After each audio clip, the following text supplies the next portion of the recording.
final session for this year's Ethnography Forum. Thanks again to all of you for being here, for all the, I heard some wonderful, wonderful, wonderful, thoughtful, deeply reflective, richly multimodal presentations in the sessions that I was able to attend. Not to mention these amazing plenaries. So thank you all for all you've brought to this conference and are bringing this evening as well. I do want to, in the final moments, thank some people in particular. Particularly, I do want to acknowledge the coordinators, Holly and Hoa, who are standing over there.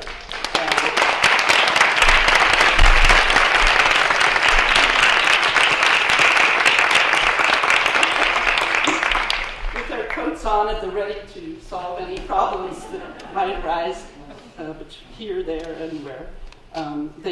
They've been not only what you've seen in the last 2 years, but the whole year preparation is just an amazingly intricate, complicated, sensitive task that they've carried out just to the T. There's been no flaws along the way that I've been able to detect, and I don't think you will have either. And I want to thank the many, many other people who are involved in this effort. We do have an advisory board here at GSE made up of faculty and students, a very important group of people. We have all the reviewers who reviewed our proposals, the many, many volunteers that you've seen around the sessions and around the hallways deserve many, many thanks as well. We have many volunteers from here. We also have conference attenders who come from afar and sign up to volunteer. And then Charles Washington, who is always on duty.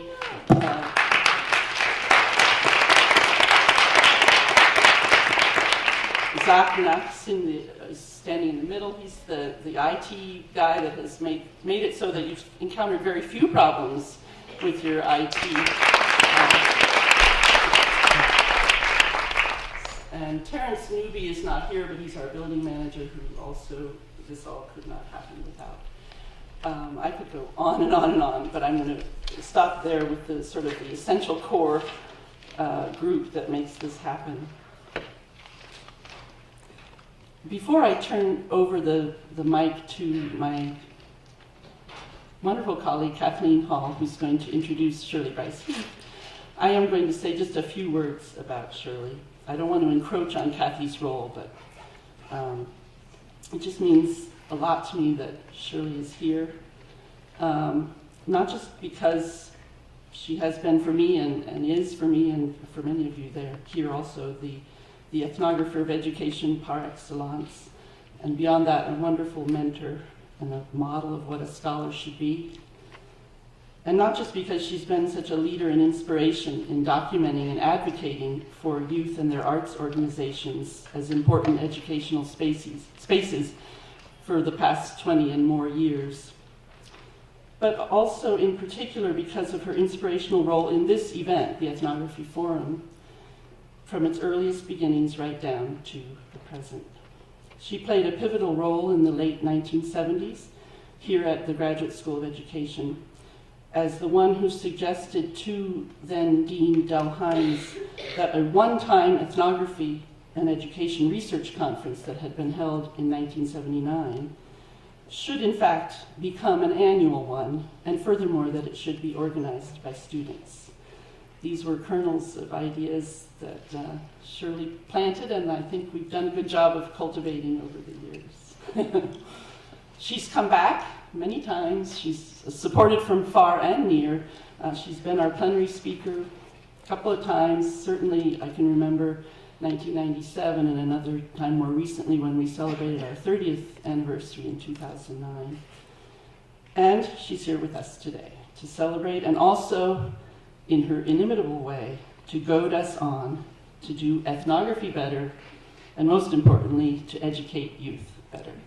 So I'm going to turn now to Kathy Hall to introduce Shirley more fully. Thank you again for being here.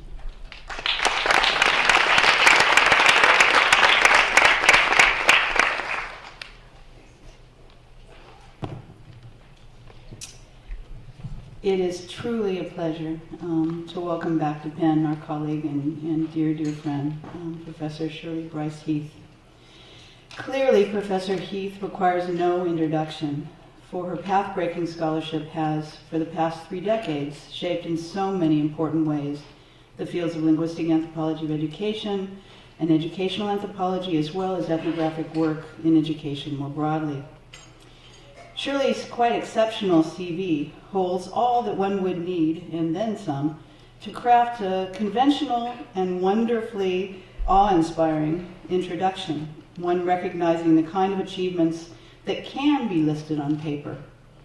She is the Marjorie Bailey Professor of English and Dramatic Literature and Professor of Linguistics and Anthropology Emerita at Stanford University, and has held positions at many other universities around the world, including here at Penn, we're proud to say, from 1977 to 1980.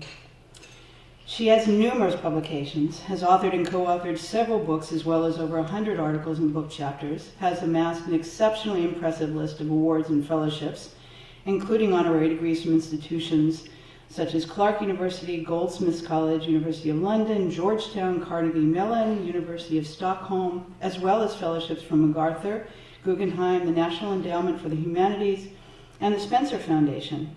Did Spencer really give 11-year senior grants? 10-year, boy, those were the days. Oh, I see. Ah, but that's very, very impressive, and I'm very jealous. The Spindler Award for Outstanding Contributions to Educational Anthropology, and she was elected to the National Academy of Education.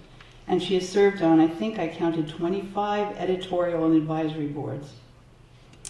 The achievements and service made legible on paper in Shirley's CV reflect in immensely important ways Professor Heath's productivity and accomplishments, along with her incredible, tireless energy.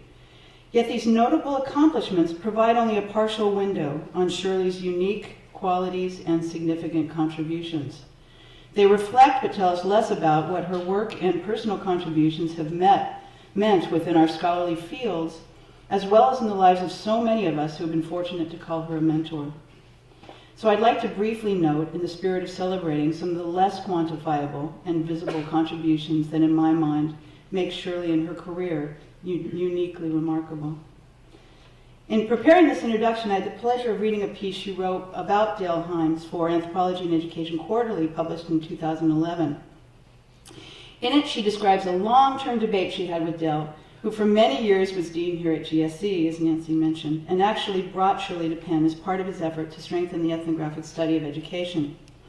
Shirley's stance in these debates reflects, in my mind, one of Shirley's central contributions as an anthropologist and linguist to the fields of educational scholarship. The debate centered on the role of anthropology in studying education, with Hymes arguing for an emphasis on schooling and Shirley for a focus on learning. Shirley's career, long dedicated to studying learning in what she has referred to as informal learning environments, captures the essence of anthropology's traditional approach to education and socialization more generally.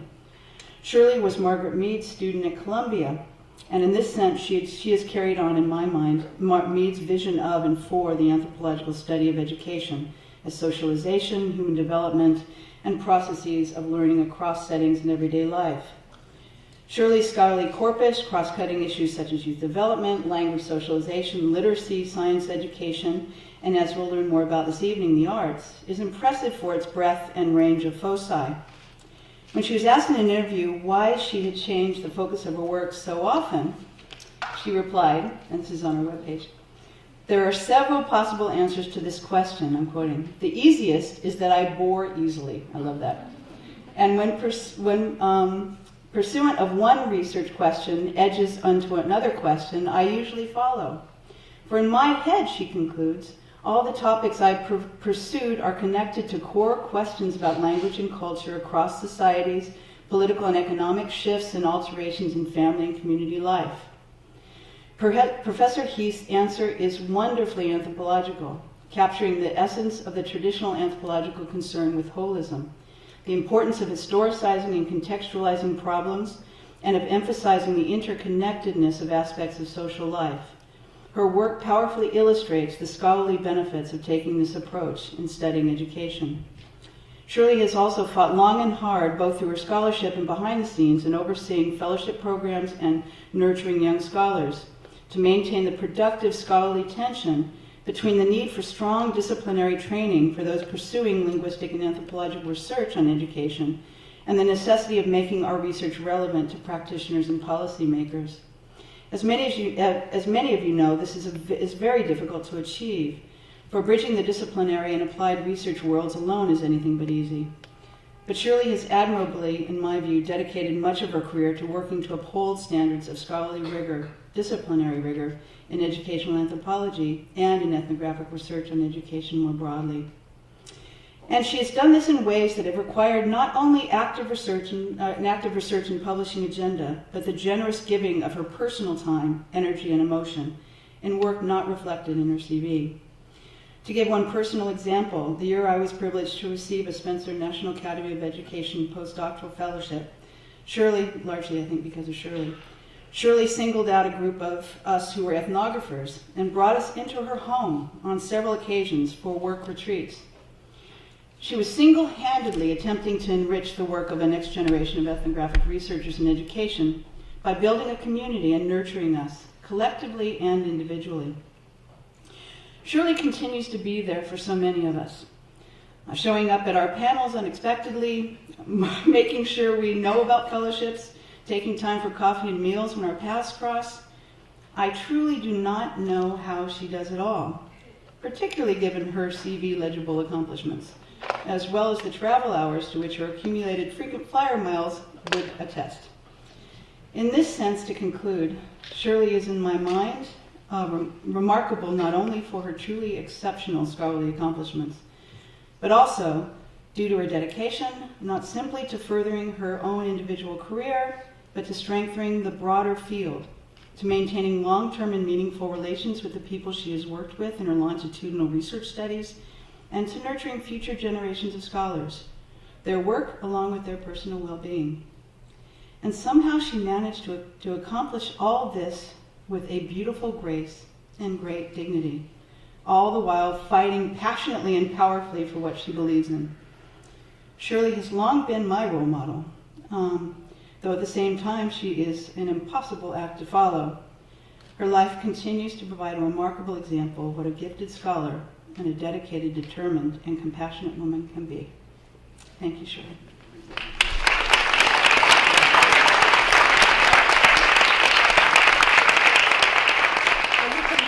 Feels really good to be home, back at Penn.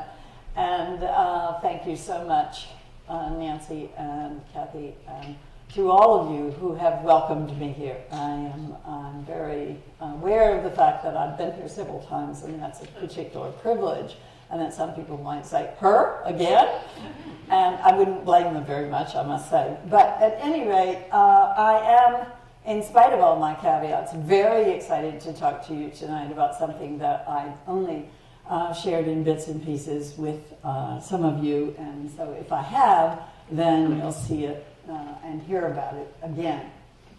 I want to start with this particular quote because it is provocative, and I'll come round to it at the end, but keep it in your mind. This is, of course, referring to Prospero in The Tempest, to Shakespeare's Tempest. And just a quick reminder, if you studied The Tempest in the 9th or 10th grade, it is the story of being lost on an island through a lot of jealousy and hardship inflicted by a brother to Prospero, who is the person referred to here. And The Tempest takes place on this island, and Prospero is the central character, but Prospero ends up there with his baby girl Miranda, and to that end I want to thank my particular Miranda, who's been my hostess here. And I thought, well, gee, that's really propitious, because nobody knew I was going to talk about The Tempest. But at any event, then Prospero has all sorts of magical powers, and he knows that there is a ship with his brother on it, and some of those who help plot his removal from the island And so he causes them to shipwreck, but scatters them across the island. Of course, they don't know that the others are alive. And among those scattered is Ferdinand, who is the son of a relative who plays a central part in the overcoming of Prospero back on the other island, or the other land. And as you might imagine, Miranda and Ferdinand, the son, fall in love. And Prospero's not happy about it. And so there are all sorts of things that happen. And then finally, toward the end, Prospero gives the speech, which is basically his speech of redemption and forgiveness, and the joy of replacing love with hate and a desire for retribution. And so all ends well. Now, in 2009, this image was published in Science when a number of people from the Life Center, credited on the first slide, published their views as very hardcore psychologists and neurologists and neuroscientists, that there was a new science of learning, and that fundamentally this new science of learning was revealing the power of social cognition.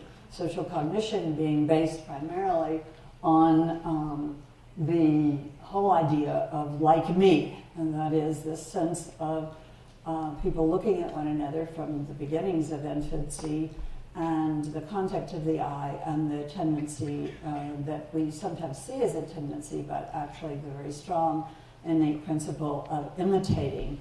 But imitating is one of those things that we've paid some attention to, but we haven't paid attention to the fact that humans, among all of the higher order primates, have this propensity to imitate, but also to go on and create through whatever it is that they are imitating. The other thing that we haven't paid a great deal of attention to, except through the coming of this work, which is so heavily interdisciplinary, and I've been very privileged to be in the group of with the neuroscientists and neurologists and others, both here and in England.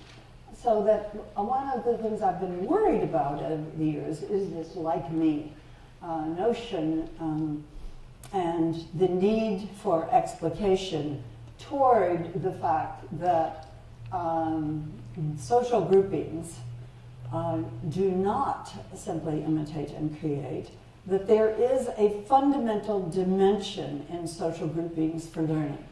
And that dimension is a bidirectionality.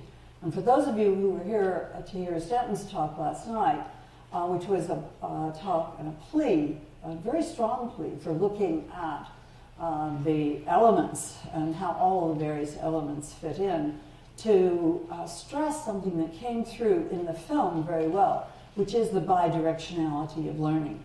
We're waiting to see, we're learning from them, we know what they have done, and then the acknowledgement of what those who were there before had done. So this is one of the things that I have been inspired by over the last few years, but being the rather cussed person, as my grandmother used to say, that Kathy characterized so well, I didn't want to pay attention only to one-to-one learning, but I wanted to answer for myself the question of what happens in ensemble learning, particularly when that learning is going on with young people who have come through very extreme poverty and who have come through the kind of extreme circumstances that any of you who've worked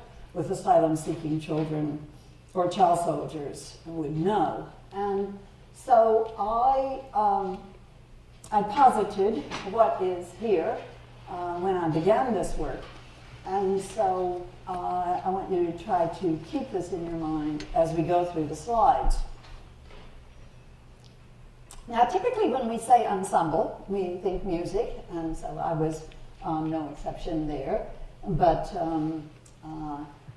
before I went into the study of ensemble, I wanted to be able to have in my head something that I felt was very important, which was that so many claims are made about the arts, and almost invariably those claims are made using the arts as the instrument for getting to something else. It is not about what happens within the arts. So with the help of some neuroscientists, primarily at the laboratory at the University of London, I began to work with them to talk about what I thought of as the little bits of art and arts of all kinds, ranging from music to theater, to video production, to visual arts.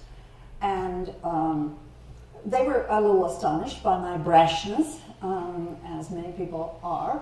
But fundamentally, after about 10 years of working on and off with the group, I decided that one of the things that I could say was that these little bits boiled down to three fundamental issues. One is that art is, let's say, first and foremost, handwork. I'll reverse the order there for my own purposes. And that it is essentially, in whatever form, it is the work with the hand and the forearm. There's almost no art, if we think about it, which does not involve this. And this was particularly true in the old days when we used beta cameras, as opposed to digital cameras where you can hold them more tightly in small hand use. But art is handwork, and then art is play, and art is science. And over the 10 years plus, one of the things I've found is that these other disciplines really reinforce it. Now, what is in the power of the hand? And it's too complex to go into. I could talk about this all night, obviously. We'd love to talk about that, but what we found is that as children across societies grow and use this face-to-face imitation bidirectionality, one of the things that becomes critical is the directionality and the commingling of the use of hands. It is touching objects, it is manipulating objects, it is also moving objects, it is all of the sorts of things that we know. And that essentially the hand is the fundamental haptic tool that early humans saw, and then in using the hand as tool, one of the things we know is that they made tools with the hand, and what's particularly unique for those of us who work with archaeologists who looked at this is that those tools are unique. They didn't make them to look alike. They made them to be different, and they made them to refine them. And so as we go through this list, you'll think, well, wait a minute, you're talking about making things, but making things always involves prior visualization. I have to see in my head, in some form, what it is I'm making.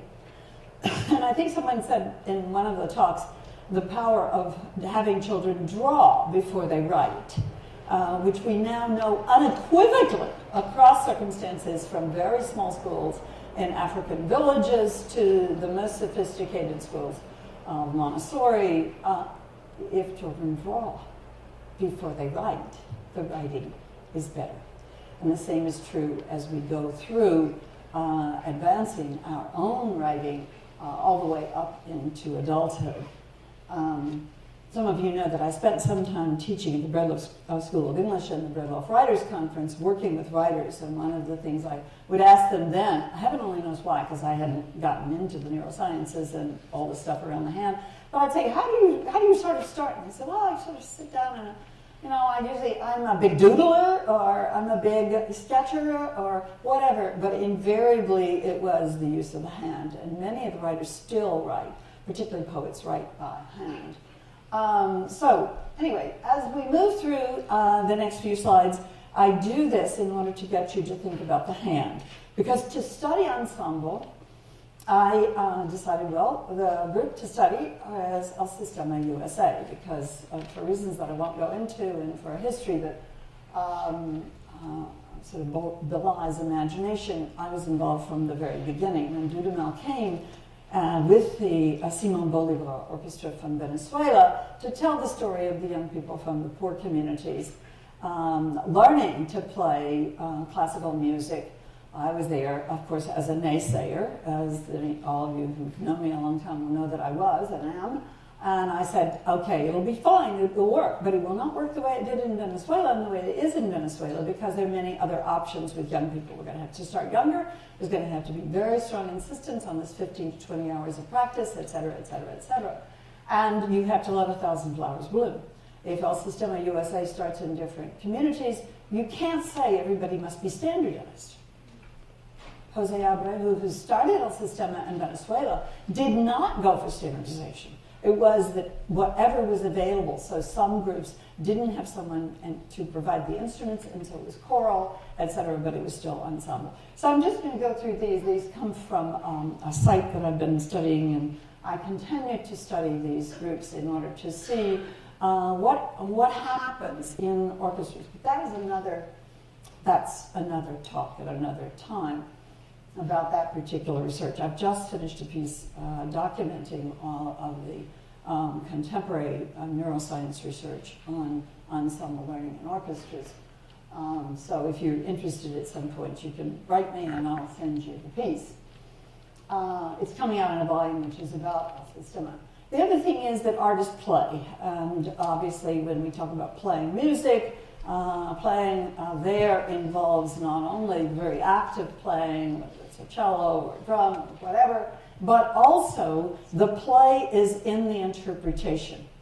Every conductor will not interpret Mozart or Beethoven the same way, and every conductor will work with the orchestras in order to urge them to interpret the music, invariably using metaphors. So here we have these El Sistema kids across the country, beginning at 5, 6, and 7 years of age, out of poverty, many, many immigrants. In a place like Los Angeles, there are about 60, 70% of them, sometimes in some sites, 80% of them who have very little English, but are coming to be in the El Sistema Orchestra, which requires 15 to 20 hours of practice, performance practice, if you will, with the group every week, plus additional hours of separate practice, which would be ideal. So what does sociodramatic play do? As Kathy said, those of us who've studied socialization over the years know that, again, across cultures, kids develop plays, and they play school. That's the one we always talk about, and invariably, when there's a school that goes into an African village, the kids will invariably study themselves as maybe in preparation for school, but they'll play school. They play a lot of other things too.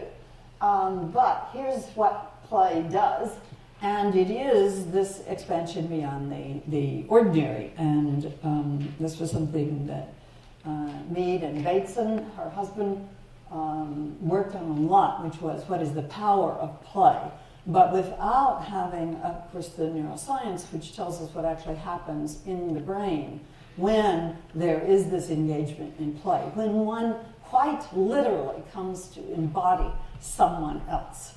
And keep that in your mind, along with the hand, the play. What happens when you embody someone else and you're also enacting? I like to think mnemonically about the 3 E's, which is the envisionment that I mentioned earlier, it is the embodiment, and then it is the enactment of being a member. Going back to what I said earlier on one of the slides, being a member of a group that is not you.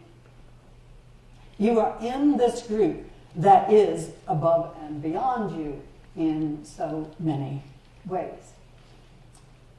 And you will notice here, this is the kind of thing that I get all the time, and we use equipment which will tell us where the eye gaze is and for how long, and so we can measure where the attentiveness goes. And I won't go into all the peculiarities of what happens in ensemble, but basically the kids are reading at least 4, sometimes 5 structured symbol systems simultaneously. So we're tracking that by eye. We're not doing fMRIs while we're playing music. They do that, I'm told, at one place in Canada, but that's more than I'm going to undertake.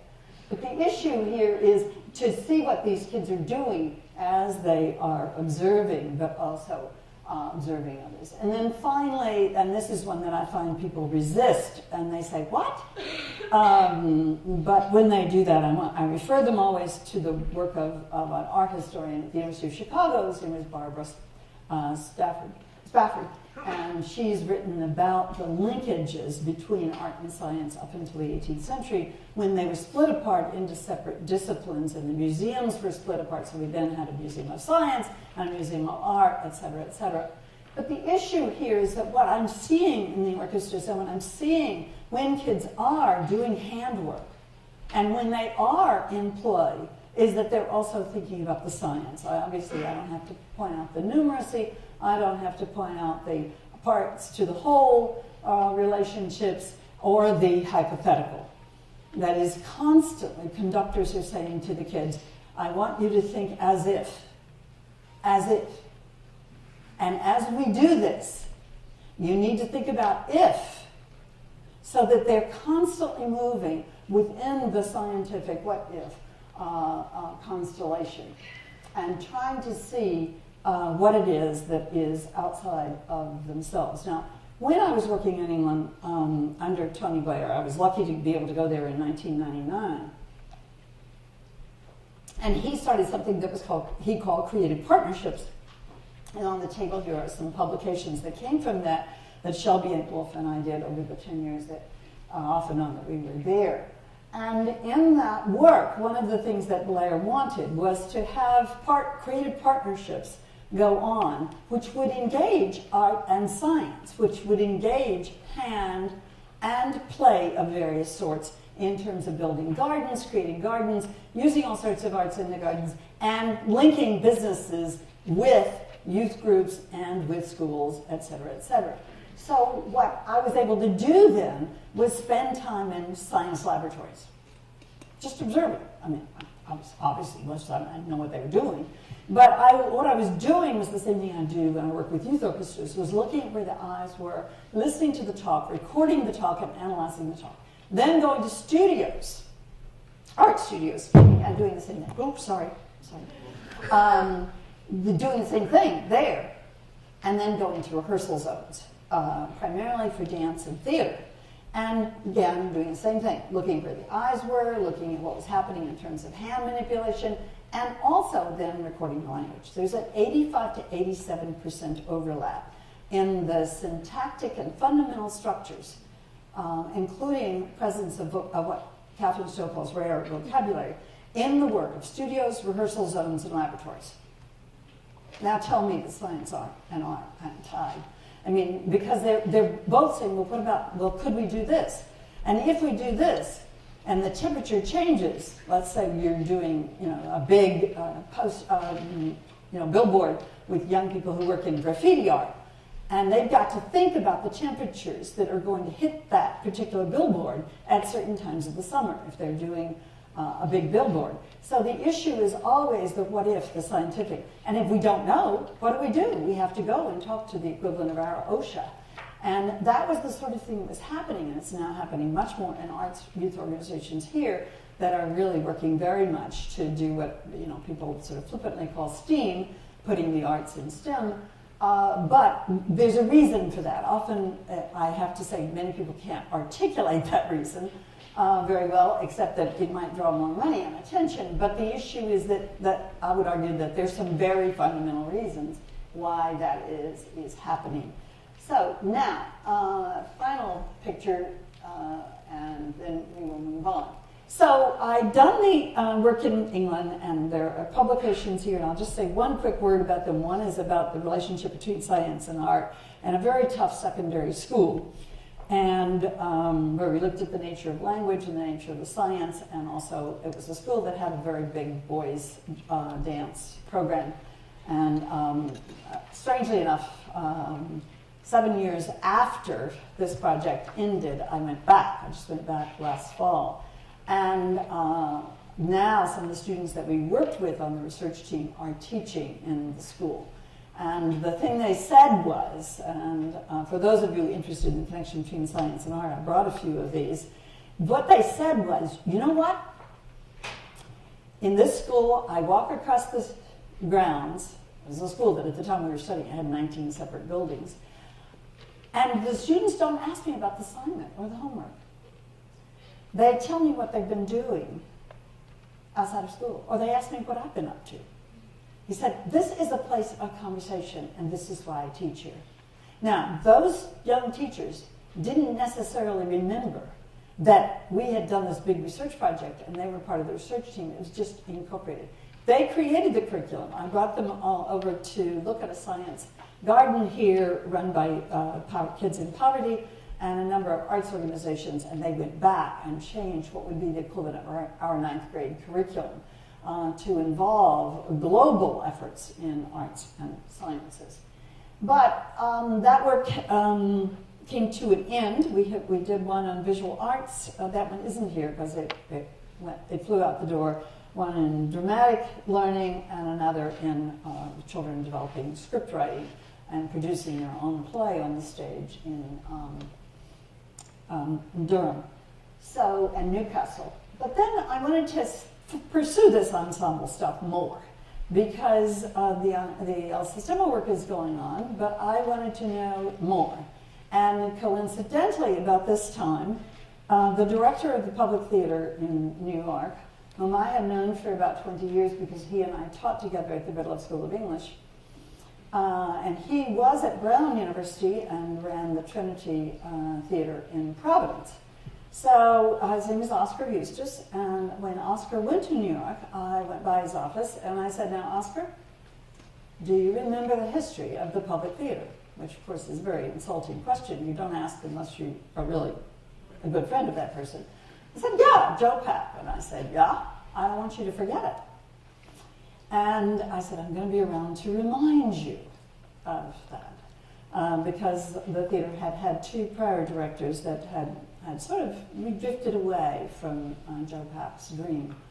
And in any event, what happened was, about the time that I was leaving England and realizing I would only be going back intermittently there, Oscar wrote me and said, will you come talk to me about the Public Theater and making it public again? So I essentially wrote the plan under several conditions. And I said, Oscar, I will do it if you agree to follow my conditions. One is that there will be no one-offs. I had learned in England, that's the British term for doing something, doing a big performance, getting people involved in doing one performance. There will be no one-offs. Whatever you do, it must be sustained for at least 3 years, and then there must be a turnover principle. That's the second requirement. So that those who are most involved in the first 3 years then move on to enable others and to take on that agency. And this may offend some of you. I said, you may not use the word education, and you may not use the word outreach. I said, oh, and I said, outreach means you have something to give them. There's bidirectionality. Now, it was a great example of what I learned in neuroscience. And I said, it's got to be both ways. You've got to fix it so you learn as much from them, excuse me, as they learn from you. And if you don't do that, I can't work with you because those are the principles on which I have come to work with various arts groups in various places in the world, and it'll work, trust me. And the reason I didn't want to introduce education was at that time in New York City, those of you who know New York, that anytime anybody said education, they thought you could do something in schools. And about 99.7% of the work was with young people in poverty was going on in schools. And yet at the time the schools were not. And I said, no, I want you to use the word learning. Because it is about learning. It's about your learning and it's about learning. Well, Oscar, happily and perhaps foolishly trusted me. And then he hired a brilliant, absolutely brilliant woman, Lear de Bessonet, who had done a community performance of the Odyssey in San Diego to great acclaim. And Lear came in, and many of you know that I'm Southern. I grew up as a foster kid in the South. And Lear grew up in New Orleans. And we had not met, but we knew we had to work very closely together because she was working, in a sense, in my vision. what was going to happen, which was that all 5 boroughs had to be involved. It had to be poverty, it had to be cross-age, and it had to have a continuity in terms of classes and high rigor.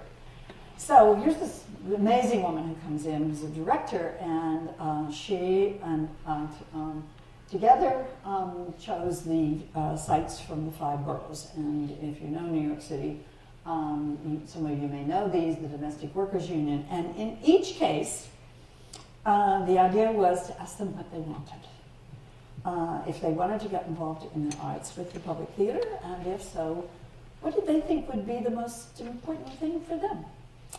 And so that's what they picked. Seniors from Brownsville were involved in a jazzercise, and so that's where we will do dance, which for that time is just pretty much jazzercise. And script reading for the Domestic Workers Union in Staten Island, and the foster youth with the Children's Aid Society, and they are working, with the choral group, and the Fortune Society, which is a social support group for the formerly incarcerated. And that was a group which chose to do acting classes, which they were fortunate enough to have Lear teach. So, and then the one that I knew and had worked with before extensively was DreamYard. And DreamYard is a youth arts organization that is absolutely brilliant, and they were doing all of this. So Lear decided that the first community production would be The Tempest, which was a great choice. And so all these people in each of the separate sites now, the people from the public are leaving Lower Manhattan and going out to these sites and talking about The Tempest and Island. And how do you feel about an island? And what island did you come from? And many Afro-Caribbeans in the Domestic Workers Union, nannies and maids, and so forth. But it was going to be a musical to incorporate the dance and the choral, and it was going to be at the Delacorte, which some of you may know is in Central Park, which seats 2,000. And sadly, we can manage it only for 3 nights, which turned out to be problematic because we had 6,000 people and had to turn 4,000 people away. It was a place and a site and risk for the public theater, which was very high risk, as well as for the individuals, high visibility and high stakes, and it was all of it. What happened with The Tempest, and I wish I could show you some of it, but some of you may know that because there were equity actors involved, the archival footage can't be shown. But if you would like to see some portion and see Lear, if you go on the web for YouTube, and I didn't want to try the technology of getting a YouTube piece up, here Lear does talk about that, and if you go on and just do the Public Tempest, it'll come up and say chaos, chaos into a play, and it's an excerpt from a piece in the New York Times. Lear was the director. The choreographer was Chase Brock, who did the choreography for the Spider-Man, and the lyrics and the music were done by Todd Allen.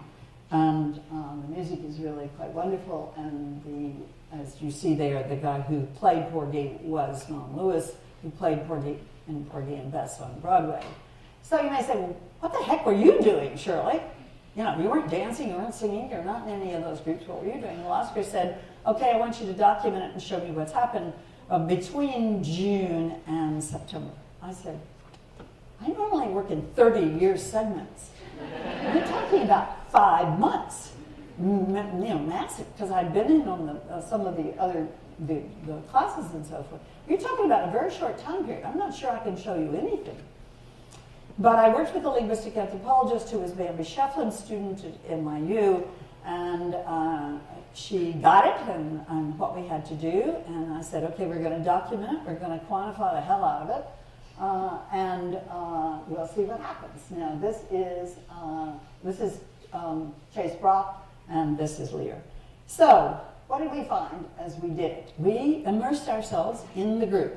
By the early July, all 200 of these people from the 5 boroughs and the 5 organizations came to Lower Manhattan, to the rehearsal studio of the public. They were all seated together. They had not been together. Now remember who all these people are. And Chase Brock, who is a genius, had mingled in the group. Took my Tiana Hayden is my partner, who helped me on this, and it took us a while to figure out what was really going on. He had mingled in the group some stellar young people who were studying and had been studying ballet for a number of years. Almost all of them were white and quite privileged. And they were here in the midst of all these people of color, including formerly incarcerated, very cautious foster kids, and kids from the Dream Yard, and that's in a very poor section of the Bronx. So what we did was what you see here, and we simply recorded everything. We moved in the group, the 200 people, they didn't pay attention to us. They didn't, we could have been the costumer, we could have been whatever. And we were recording, and then we were listening, and I had written a draft for her of what we were going to be recording and quantifying, aside from, what I call threshold stats, which is how many times they came, how many times they were late, how many times they got called on the carpet by the managing director, et cetera, who was a wonderful, wonderful person, who, if you were late, you got called. And if you didn't answer the phone, your friend got called. And there was a network for everybody. So everybody had to be there, they had to be on time. And hold on to your seats, because when they moved into the public, the rehearsals were 12 hours a day, from noon until midnight. Now, most of these people had not ridden the subway into Lower Manhattan before. And this was particularly true of the Brownsville group and the Fortune Society folks. And so they had to learn to navigate the subway to get to the public. And they had to be on time. And then they had to get themselves home, back out to Queens, which is not easy on the subway at midnight. But these were all the things we did. You can read, I don't need to read it to you.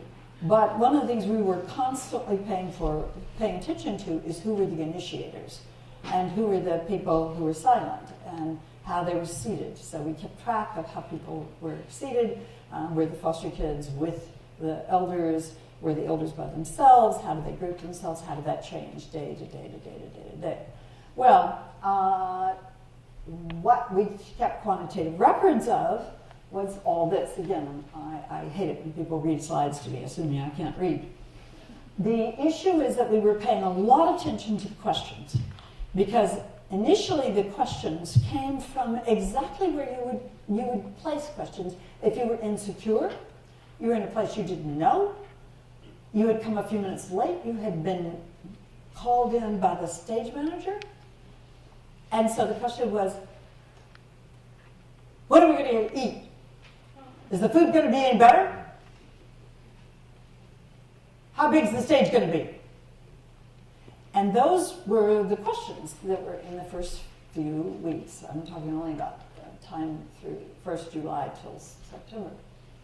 But we looked also, and more importantly, I think, at the way in which people began to talk to one another. So if I come and sit by you, or I come and sit by you, and we're sitting there for 12 hours, and immediately we got called up, then we said, well, I'm really scared. I'm really scared. I don't know why I auditioned. I've never done public speaking before. I'm not sure I can really do this. I've never held a job because I can't get anywhere on time. I can't figure out why I get here on time. I don't think this is going to work. It's probably not going to work for me. Now, these were elders, some of them in their 80s, many of whom were arthritic, with canes and walkers in some cases, and there were parents with their children. Because the children, these were particularly from Dream Yard, the children were in the activities at Dream Yard, and the parents were not about to let these kids come in for 12 hours and go home at midnight, so the parents came. And in some cases, the parents were in the show too. And sometimes it was mom, sometimes it was dad, sometimes it was aunt. But the parents, obviously, was some great rigor to who was in the show, in part because of the costuming as well as the training. Now, I don't know what you know about Spider-Man, but the choreography was not easy. And this choreography wasn't easy either. And we had untrained dancers, to say the least, plus people who couldn't manage stairs because of their canes and walkers. Chase, again, was a miracle. And so a lot of the talk was about I can't. And a lot of it was, I've never known anything about theater. Do you know anything about Shakespeare? You know who he was? I didn't do very well in school. There was a lot of self-interrupt. We kept track of all of that, etc. And then finally the if-then propositions. And then toward the end, the use of artifacts in support of the conversation. This would be things like bringing in photographs, family photographs, bringing in books, etc. And there was one man from Fortune Society, Donald, who was featured in the first piece that came out in the New York Times. And Donald would come bring candy or things to the group. And one day he came in with a very big bag. I thought, what has Donald got this time? It was full of books on African American history. And he had begun to talk to some of the young people as we were sitting in the audience waiting, and this was also at the Delacorte. And he said, what are you reading? Do you like to read? I've got some books. What else have you read? And he would talk to them about their reading.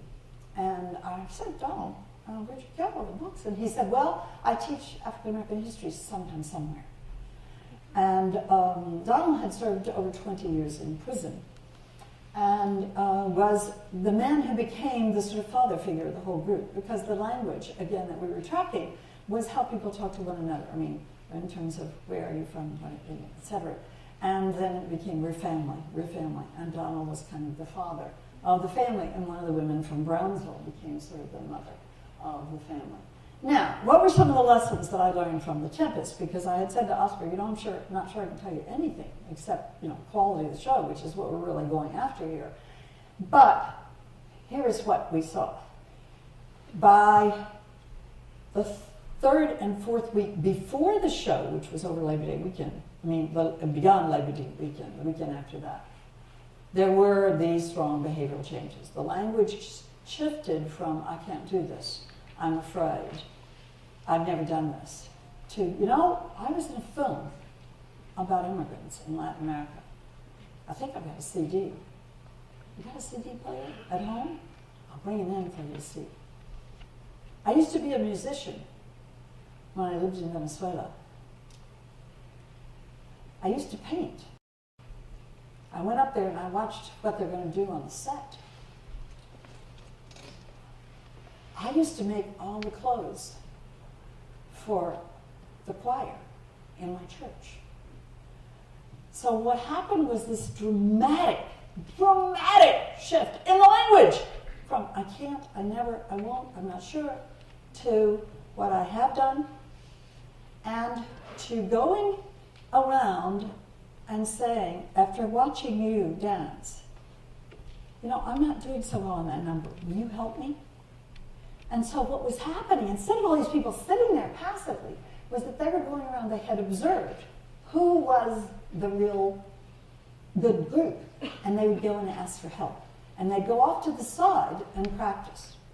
Now the young people that I mentioned that Chase brought in, one of them one day, I saw her talking to the foster children, and she had a sleeveless dress on, and she pulled her shirt down to show her bra, and talked about a $200 bra. Well, I about passed out because this was to foster. Oh God, very you're never going to pull this one off. Where these kids are going to be able to dance and move together. Well, that was wrong. There was a lot I was wrong about with this, so I learned a lot. And she, by the end, was so integrated in the entire group, and so everybody accepted her, and she realized, she began to self-assess. And one of the things that Lear and Chase and Todd and all the stage people from the public kept saying was, watch the kind of self-assessment going on among these people of their behavior and how they interact with one another. And that was what was so incredible, was the speed of that change. Now, they had had the script reading, but this had been by themselves, the domestic workers on Staten Island. They had had the acting class at the Fortune Society. They'd had all that. But now they were all together. And one of the most poignant statements was, toward the end, someone said, to this young woman was in the group, I'm so glad I'm here. I feel like it was so right for me to be here. But it was so right for you to be here and all these people. This is our family now. Our family. And so, in any event, what else has happened in the subsequent year, because remember I told Oscar it had to be sustained, is that they bring everybody in to the public once a month for potluck dinner. They take them to shows on Broadway. They got to see the Spider-Man before it closed. Chase organized for all 200 of them to go see the Spider-Man. And then he met with them afterwards, and we had a pre-show and a post-show talk. And in addition, they have ongoing classes. Now, what happened with the Brownsville seniors was they said to Lear, we don't want to do jazzercise, we want to do musical theater.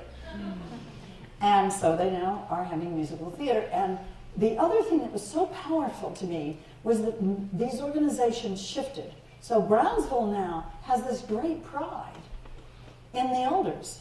And so they increased their budget. And what happened at the Fortune Society was the director of the Fortune Society called Lear up and he said, you know, from now on, what I want the Fortune Society to be is about three things.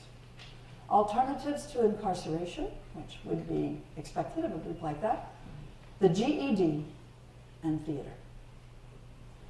And that is where they're going forward. So they keep together and they come in.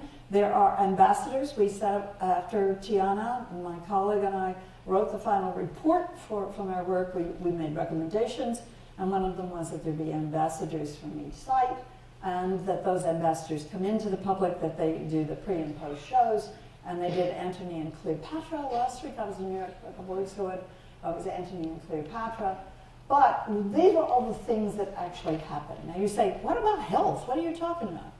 Not a single one of the seniors is using a cane or the walker. And that was clear by December. And when we talked to them, they say, you know what? When we were doing this show, I realized I had to take my medicine.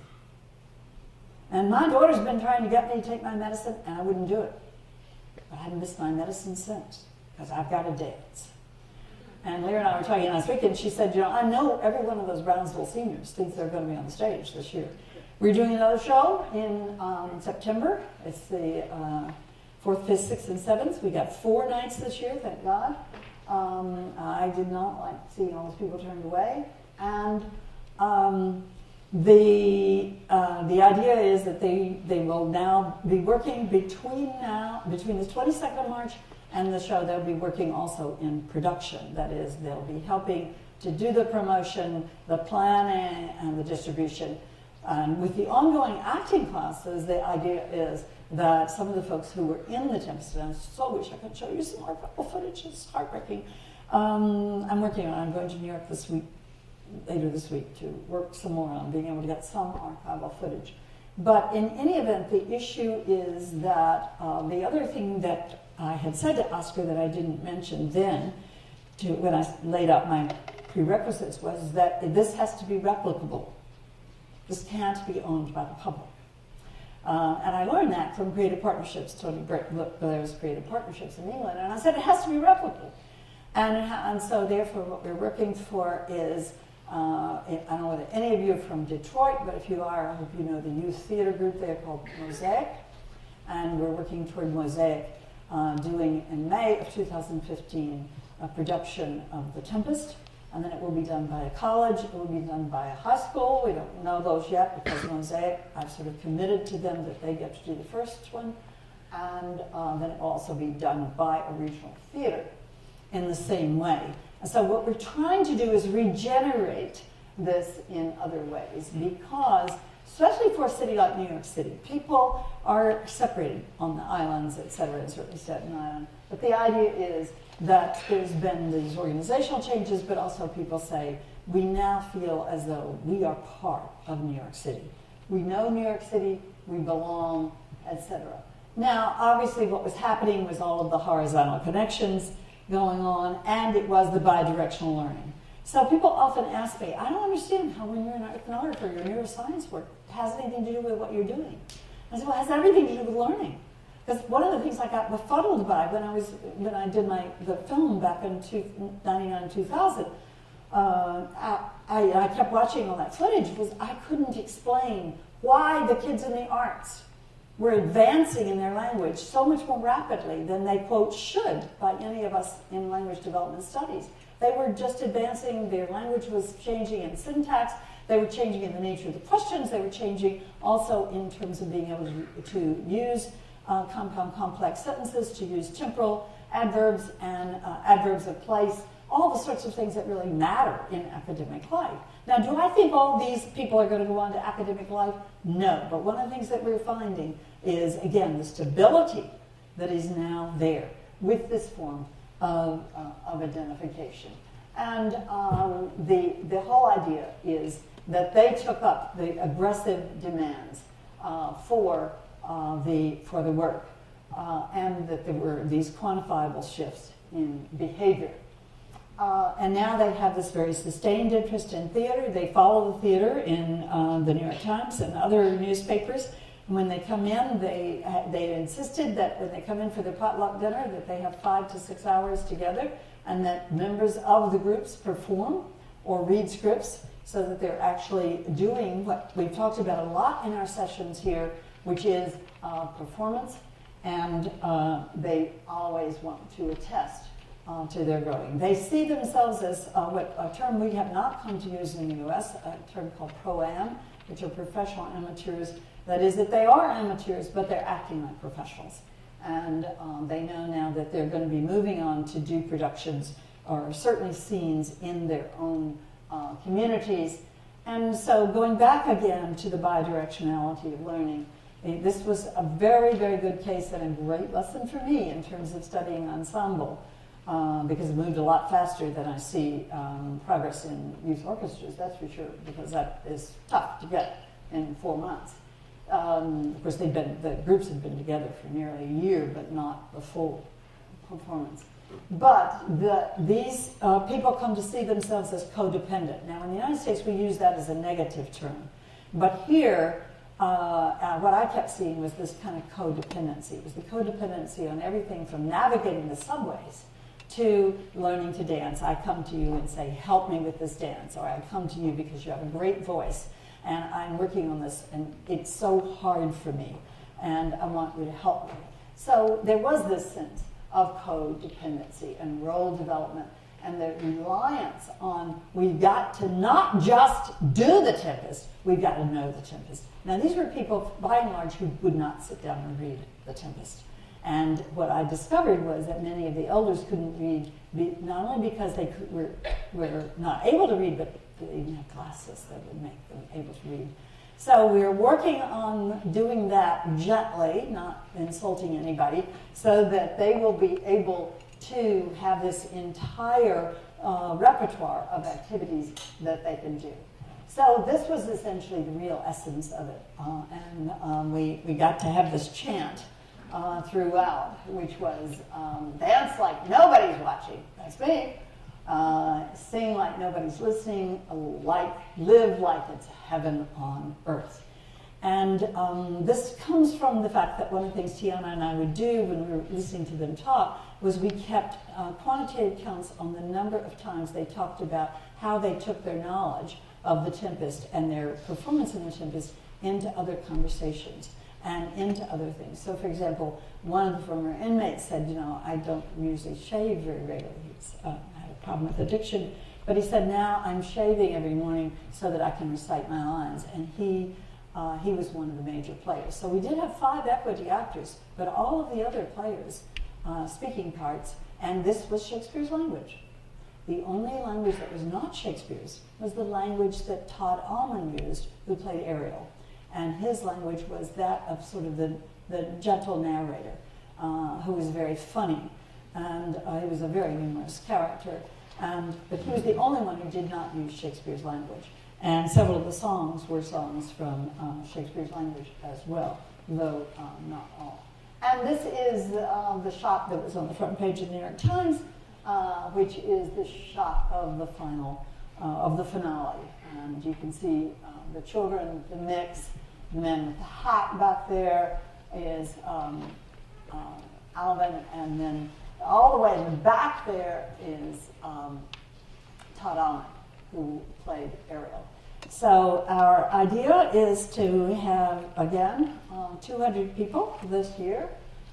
We will be bringing in other people besides these. So some of these people are not going to be acting, and that's going to have to be broken to them on the 22nd of March. That is, they will not be up there on the stage, because one of the things that Oscar has taken seriously is the turnover principle. So 50% of the people in the production this year are going to have to be new people. So I have my finale on my time here. I just want to close by giving you a couple of excerpts, just very briefly, of what people said. One of the young people said that taking part in the rehearsals at the public made him start appreciating something that many of us don't understand, and we've referred to here, which is all the invisible work. And here's his quote: "I mean, we're spending hours and hours here, right? But then I'm thinking there's so much other stuff that happens," which is what we're getting them involved in this year with production. Like before we got here, Chase had to have the whole choreography planned. And before he could do that, Todd had to write the music. And they had to have an idea with Lear. And every day, they have to make these calls and get us food. And it's just so much. I can't believe how hard these people work. It's crazy. And then a couple of quotes from the audience we, of course, immersed ourselves in the audience and tried to catch everything they were saying. I have to report that every single thing that was said, with one exception, which was a questioning of the placement of the last song, was positive. And that was a minor question. A minor point was on the subway. I'd see that again in a heartbeat. Wow, so much was going on. I couldn't keep up all the time, but it was so wonderful. Will they do it again next weekend? How can I get tickets? Well, unfortunately, it was just once. But the Delacorte Theater, if you've never seen it, is a huge theater, and the Delacorte space is huge. So when we moved from the public to the Delacorte, that was a huge shock for them. And one final quote: "I was at opening night, but on another night this weekend, I passed by the Delacorte as I was walking in the park, and I loved seeing all those happy community group performers gathered under the trees outside the theater, waiting for the show to start. Truly a green room, if there ever was one."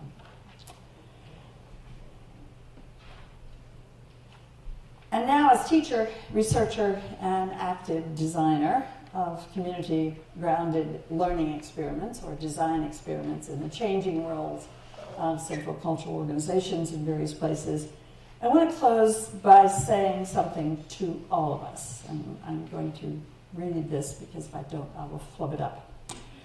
Everything is relational. If there's anything I learned from my work on the public and my continuing work this year and next year, we're going to have a show next year too,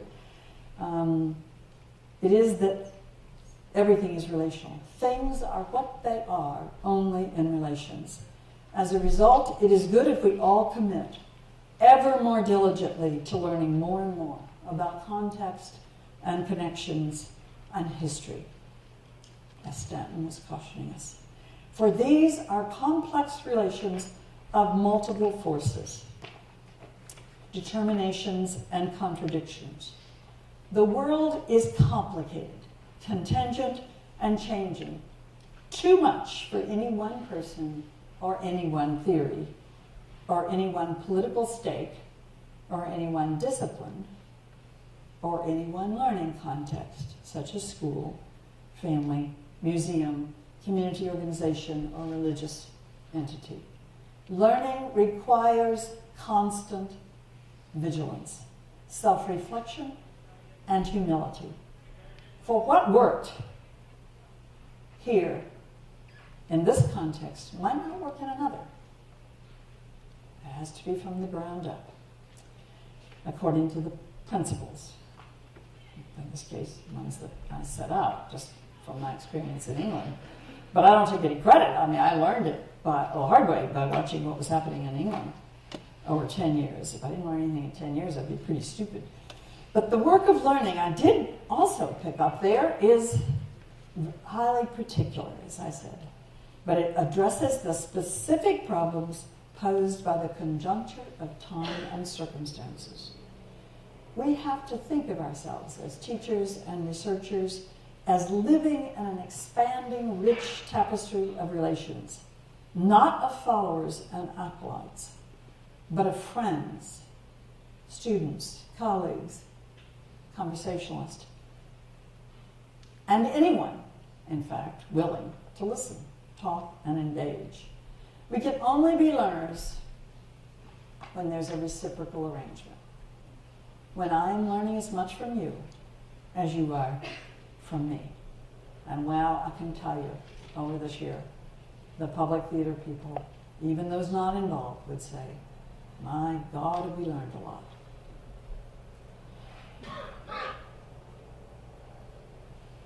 That reciprocal agreement has to be one to learn with others and to do so with as many people in as many different ways at as many different distances as possible.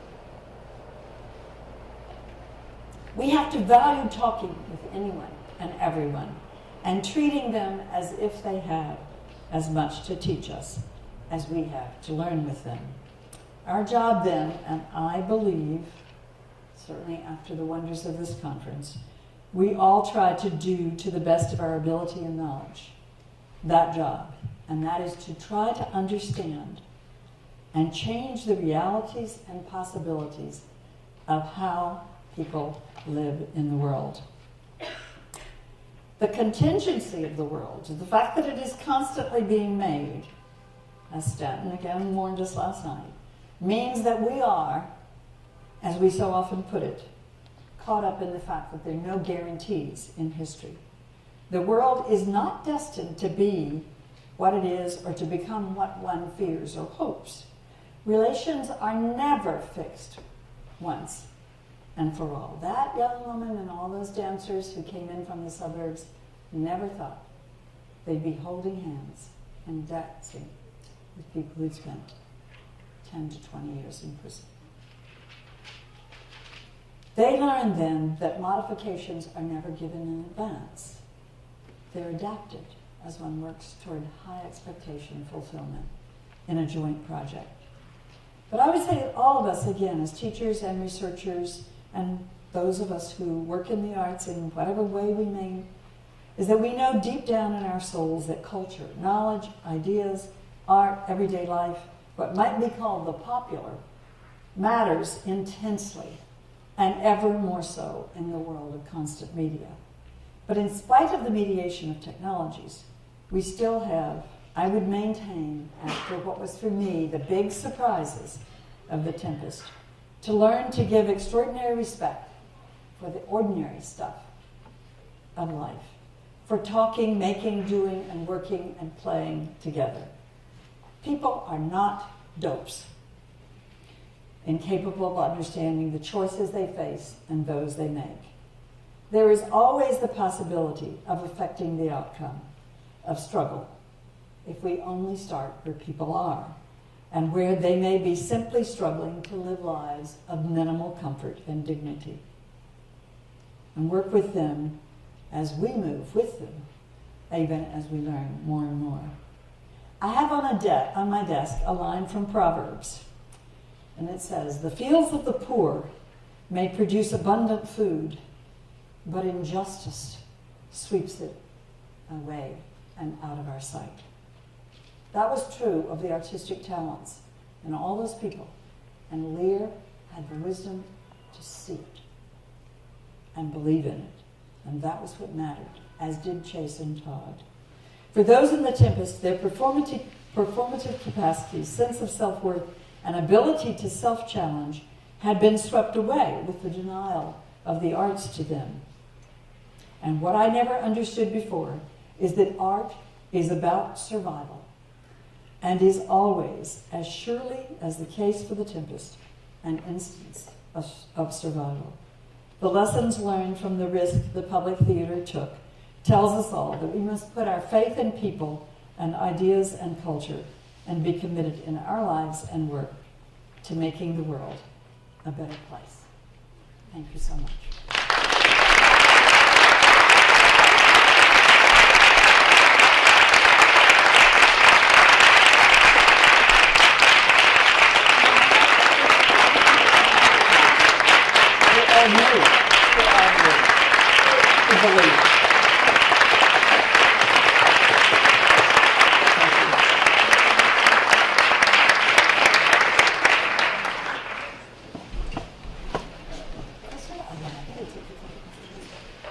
I am to switch my mic off. I remember. And then the big mic will work. I'm happy to take questions. You may be ready for food and wine. I understand that. But I'm also happy to take questions. There's so much I left out. What's going forward. Anybody brave enough? Yes. On large scale, it was huge. Questions down the line. That's an extra. Excuse me, because I'm flustered, but we're going to bring you a mic. Bring you a mic. Everybody can hear. Bring you a mic. You were just. You're doing larger work, but I see that as the same kind of thing we're trying to implement in the classrooms, though, too, is that ripple down effect, building up, because I work with the kids that are called, but they're not really. There's so much going on, and through the arts, it always draws it out. So, because you need like little tidbits there, but I can, you make it sound so darn simple. I don't know. Oh, no, it wasn't. Trust me. But Trust me. I just see it as, am I correct? This is, we just layered on in our classrooms too, and that goes forward and it's nowhere else. Right, but following the principles that, and I'm happy to send the PowerPoints to anybody who wants them, but so just SBE@stanford.edu. But layering in the information here, that it has to be bi-directional, and there must be a long-term project that is going to be held to very, very high standards. It doesn't have to be to whether we'll make the front page of the New York Times, but which is very scary for all of us. But the issue is that those principles have to be followed, and so often art, as I said, is passed out as let's expose the children to art, and like exposing them to measles or something. And this was one of the things we worked very hard to displace in England. And those of you who are working with elementary children, this is an amazing account that Shelby and I did of a very, very resistant school working with a professional theater group. And I always say that it's really important to have professionals work. And then these kids went on, and this is the story of creative partnerships. Those kids went on to produce a play, write a play, and as I said, produce it in Newcastle and Durham. But it has to be the sustaining. I mean, those principles, anybody in his right mind in Oscar Eustis's place would have said, are you crazy? I can't commit to that. We don't have a budget to do that. This is expensive. But he didn't. He believed in Joe Papp's vision that Shakespeare is for everybody, and it must be free. And the people who came, and we kept track of which boroughs they came from and how many times they'd ever been to the theater before. So we know those figures. I lay them all out for you. That would be really boring late on Saturday night. But that's the issue, is how you can put those principles in place in classrooms, because this is very difficult. It can be additive to what's going on outside of classrooms. And much of my work now is in museums, and getting museums to do exactly what I talked about with Oscar. It has to be sustained. You have to drop education. You have to drop outreach. You have to do open, ongoing studios. And that's what's happening. And it's gradually happening in the States in museums of science. It's happened in all the museums in England. So if you go to Tate Modern and Tate Britain, there will be open studios. And those open studios are organized and attended and run in connection with, again, the creative partnerships vision, scientists, artists, and youth leaders from the communities and young people intergenerational. This has been always my big push. It's got to be intergenerational. So the last time they did some stuff with robotics, the guy who is the head of all the museums said, well, I think I want them to run the next trustees meeting. If I was scared about this project in New York, you can bet I was terrified of having young people from Brixton and East London run the trustees meeting for all state museums. They did very well, I have to say. I wasn't there, but the learning director reported it. So how about one more? Yes. Oh, okay. You mentioned that that STEAM, that the arts must be included in STEM, and you said for some fundamental reasons. Could you explain that? Well, the primary reason that I would argue, as opposed to what many people who are now claiming STEAM do, is that there is so little difference between the arts and sciences when there is a sustained project that involves long-range hypothetical thinking toward a high-risk outcome. And but that is not what is being put, I'm sad to say, into place in many of the youth organizations that have been arts organizations that are now claiming they're STEAM organizations. And so we have to watch that very carefully. It's become a kind of fad thing. And what's behind it is great to put, science, technology, engineering, arts and math, whatever. I think I may mix up the letters, but anyway, but the issue is that one has to take it to heart. I mean, that means you've got to enable young people to see these diagrams of robots. If they're working in robotics, for example, see the diagrams as art and science, as is the case, and then the artistic development of the robots, particularly at the Life Center, we're using robots with very young children. There is an aesthetic nature that has to be within that robot. And the same thing is true when we're using robots increasingly in medical venues.